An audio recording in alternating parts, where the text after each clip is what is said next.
চট্টগ্রাম বন্দর শুধু ইট পাথরের জায়গা নয়, এটা বাংলাদেশের অর্থনীতির হার্টবিট। দেশের 90% আমদানি রপ্তানি হয় এই বন্দরেই।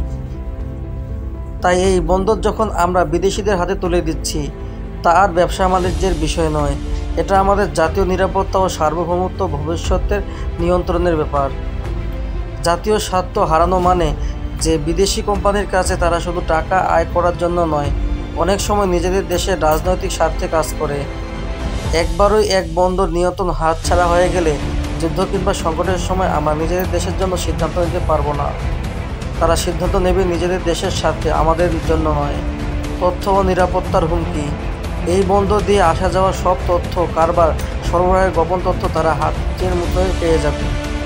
এমন তথ্য ফাঁস হলে দেশের ব্যবসা, প্রতিরক্ষা ও কূটনৈতিক শক্তি দুর্বল হবে। স্থানীয় কর্মসংস্থান ও নিয়ন্ত্রণ হারাবে।